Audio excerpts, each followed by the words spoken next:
Om Swastiastu, Dokter. Perkenalkan, kami dari SGD A5 akan mempresentasikan student project kami yang berjudul Study Case Control Medsphere. Ini merupakan nama-nama dari anggota SGD A5. Saya sendiri, Kak Deni Swastini, akan menjelaskan bab 1 latar belakang. Seperti kita ketahui, studi dan penelitian di bidang kesehatan selalu berkembang. Itu menuntut tenaga medis untuk selalu belajar. Salah satunya bisa melalui artikel ilmiah, di mana topik-topik bahasan yang diberikan selalu bervariasi, salah satunya mengenai multiple sclerosis. Multiple sclerosis merupakan suatu penyakit peradangan idiopatik yang ditandai dengan demyelinisasi dan degenerasi pada sistem saraf pusat, di mana penyakit ini umumnya mengenai mereka yang berusia dewasa muda 30-40 tahun, di mana penyebab dari penyakit ini masih belum diketahui. Oleh sebab itu, pendekatan epidemiologi dapat dilakukan untuk menjawab masalah-masalah kesehatan yang di populasi, salah satunya masalah multiple sclerosis, di mana melalui studi case control faktor risiko dapat diketahui dan ditelusuri mengapa kasus bisa mengalami efek atau penyakit dan kontrol tidak. Nah, maka dari itu kami dari SGD A5 melakukan literatur review sebuah jurnal case control Medsphere yang berjudul A Med Case Control Study of Risk Factor Associated with Multiple Sclerosis in Kuwait. Berikut merupakan tujuan serta manfaat dari penulisan student project ini. Sekian dari saya, akan dilanjutkan oleh rekan saya. Terima kasih. Baik, selamat pagi dokter. Perkenalkan, saya Putra Sasyacani. Di sini saya akan mempresentasikan mengenai latar belakang studi. Jadi, multiple sclerosis merupakan suatu penyakit inflamasi kronis yang menyerang sistem saraf pada orang dewasa yang dapat menyebabkan mobilitas dan juga disabilitas. Jumlah penduduk di seluruh dunia yang mengalami multiple sclerosis diperkirakan meningkat dari 2,1 juta penduduk pada tahun 2008 menjadi 2,3 juta penduduk pada tahun 2013. Etiologi dari multiple sclerosis ini masih dapat diketahui secara pasti, namun berdasarkan dari penelitian yang telah dilakukan sebelumnya, di sini menyatakan bahwa paparan lingkungan dapat berperan sebagai etiologi dari multiple sclerosis. Selain itu juga dari riwayat keluarga, etnis, Epstein-Barr virus, defisiensi vitamin B, dan juga lokasi geografis yang dapat berperan sebagai faktor risiko dari multiple sclerosis. Selain itu juga ada bulan lahir, kemudian durasi dan dosis dari merokok yang dapat meningkatkan risiko terjadinya multiple sclerosis. Kemudian di sini di Kuwait terjadi peningkatan insiden multiple sclerosis, yakni dari 1,1 pada tahun 1993 menjadi 2,6 pada tahun 2000, kemudian menjadi 6,9 pada tahun 2011 dalam 100.000 populasi. Kemudian pada tahun yang sama, di sini juga terjadi peningkatan prevalensi dari 6,7 kemudian menjadi 14,8, kemudian menjadi 8,1 dalam 100.000 populasi. Dalam penelitian di Kuwait yang telah dilakukan, di sini adanya hubungan yang signifikan antara merokok, kemudian komorbiditas dari infeksi virus, kemudian juga vaksinasi untuk melawan infeksi virus tersebut terhadap risiko terjadinya multiple sclerosis yang masih perlu dapat diinvestigasi lebih lanjut. Baik, selanjutnya. Baik, sebelumnya perkenalkan, nama saya Ayuna Sarini. Di sini saya akan menganalisis mengenai spesifik objektif of the study. Secara keseluruhan, pendahuluan sudah ditulis secara jelas. Namun, spesifik of the study dalam jurnal ini tidak dipaparkan secara langsung oleh peneliti. Sehingga penting untuk dipaparkan spesifik objektif dalam jurnal dengan tujuan untuk memberikan arahan terhadap kinerja dalam penelitian. Adapun spesifik objektif dalam jurnal ini yaitu bertujuan untuk mengetahui faktor risiko yang terkait dengan multiple sclerosis di Kuwait dengan membandingkan antara kelompok pasien dengan multiple sclerosis yang berjumlah 110 subjek dengan 110 subjek sebagai kontrol dalam penelitian. Adapun variabel bebas dari penelitian ini yaitu riwayat keluarga, peristiwa kehidupan yang penuh dengan tekanan atau stres, paparan asap tembakau, riwayat vaksinasi, dan penyakit penyerta dengan variabel terikat yaitu pasien yang memiliki faktor risiko multiple sclerosis di Kuwait. Adapun ruang lingkup pada penelitian ini adalah terfokus pada hubungan faktor risiko yang terkait dengan multiple sclerosis di Kuwait. Untuk presentasi lebih lanjut akan dijelaskan oleh rekan saya. Jadi di sini saya akan menjelaskan tentang desain penelitian, di mana desain pada penelitian ini yaitu making case study control, di mana pada penelitian ini termasuk kelompok kasus yaitu segala pasien dengan segala usia, jenis kelamin, dan juga kebangsaan dan penduduk Kuwait yang telah terkonfirmasi multiple sclerosis oleh ahli saraf menggunakan kriteria MC-Donald 2010 yang telah direvisi. Sedangkan kelompok kontrolnya merupakan penduduk Kuwait yang tidak memiliki riwayat multiple sclerosis yang terkonfirmasi sebelumnya dengan kesesuaian umur kurang lebih 5 tahun, jenis kelamin, dan kebangsaan, di mana elemen penting pada penelitian ini yaitu kelompok kontrolnya. Selanjutnya saya akan menjelaskan pada profil penelitian, di mana terdapat dua kelompok yaitu kasus studi kontrol, di mana kelompok kasus diambil pada klinik multiple sclerosis dari Juli sampai September 2016. Dan pada kelompok kontrol yaitu di mana penduduk yang sesuai dengan kasus pada umur kurang lebih 5 tahun, jenis kelamin dan kebangsaan. Di mana pada kelompok kasus didapatkan partisipan 112, pada kelompok kontrol yaitu 114. Pada kelompok kasus yang ditolak yaitu 2, dan yang pada kelompok kontrol yaitu 4, di mana 3-nya tidak memenuhi kriteria dan lagi 1 tidak melengkapi kuesioner, di mana enrollnya menjadi didapatkan 110 kasus. Ya, sekian dari saya, mungkin bisa dilanjut. Baik, perkenalkan saya Komang Stamarta. Di sini saya akan menjelaskan lokasi, tanggal periode penelitian, exposure, follow up, dan juga metode pengumpulan data. Yang pertama di sini lokasi penelitian. Penelitian ini dilakukan di Rumah Sakit IBN Sina dan juga Klinik MS di Dasman Diabetes Institute, Kuwait. Kemudian untuk tanggal periode penelitian yaitu dilakukan pada bulan Juli hingga September 2016. Kemudian untuk metode pengumpulan data yaitu berupa kuesioner terstruktur yang telah diuji sebelumnya melalui wawancara muka baik melalui kasus maupun kontrol. Kemudian kriteria yang digunakan pada penelitian ini adalah McDonald 2020. Kemudian kontrol secara individual yang dicocokkan dengan setiap kasus pada usia kurang dari 5 tahun, jenis kelamin dan kebangsaan.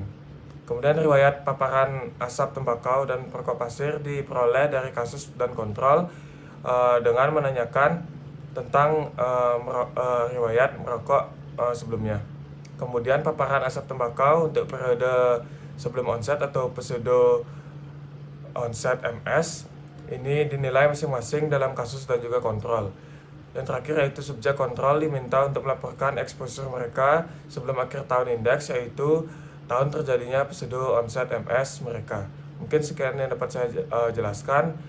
Kemudian dilanjutkan oleh rekan saya. Terima kasih. Sekarang saya akan menjelaskan slide selanjutnya, yaitu di sini ada 3 bagian. Yang pertama kriteria inklus, pasien dari berbagai usia, jenis kelamin, negara dan penduduk Kuwait yang terkontaminasi MS didiagnosis ahli saraf menggunakan kriteria McDonald kriteria 2010. Yang kedua, kriteria eksklusi, individu yang mengalami gangguan kognitif atau penyakit neurologi lain. Penelitian ini dilaksanakan di Kuwait, yaitu di Rumah Sakit Ibnu Sina dan Klinik MS di Dasman Institusi Diabetes. Yang terakhir, yang ketiga, penelitian ini menggunakan metode pemilihan random sampling yang akan menghasilkan data representatif secara statistik. Random sampling merupakan proses pengambilan sampel di mana syarat utama pada metode ini harus memiliki sampling frame. Tahapan pada random sampling ini yaitu pertama memilih digit pada tabel, kedua pilih halaman, ketiga pilih sampel pertama, lalu pilih sampel selanjutnya dengan menarik garis secara horizontal dan vertikal. Terima kasih. Lanjut saya slide selanjutnya. Baik dokter, perkenalkan saya Ita Sandi. Saya akan menjelaskan mengenai definisi operasional. Adapun definisi operasional yang akan dijelaskan yaitu berupa outcome, exposure, kemudian ada potential confounder, predictor, dan juga effect modifier. Untuk exposure atau hasil dari penelitian ini didapatkan bahwa sebesar 82,7% merupakan warga Kuwait yang menderita multiple sclerosis dan sebesar 76,4% merupakan wanita. Dan untuk paparan atau exposure itu sendiri, dalam penelitian ini yang termasuk exposure adalah seluruh faktor risiko dari terbentuknya multiple sclerosis yang meliputi paparan asap rokok, kemudian status merokok, kemudian ada defisiensi vitamin D, vaksinasi influenza sebelumnya, dan juga adanya status perokok pasif. Kemudian yang termasuk potensial co-founder atau variabel perancu, di sini yang termasuk variabel perancu adalah negara asal, kemudian juga ada BMI, jumlah melahirkan, kemudian ada penghasilan keluarga, hubungan antar kedua orang tua, dan juga ada status pernikahan. Kemudian untuk variabel prediktor di sini yang termasuk adalah seluruh faktor risiko dari multiple sclerosis. Kemudian untuk efek modifier atau modifikasi efek dalam penelitian ini yaitu adalah level dari pendidikan atau tingkat pendidikan, karena setelah dilakukan analisis regresi antara tingkat pendidikan dengan variabel yang lain, maka didapatkan peningkatan risiko yang signifikan pada pasien dengan riwayat keluarga multiple sclerosis dan penurunan risiko pada pasien dengan riwayat vaksinasi influenza sebelumnya. Untuk bagian selanjutnya akan dijelaskan oleh rekan saya. Baik, di sini saya Putri Yulia akan menjelaskan mengenai besaran stempel studi. Baik, karena studi case control ini merupakan studi match pair atau berpasangan, penulis atau peneliti menggunakan jumlah case maupun kontrol yang sama.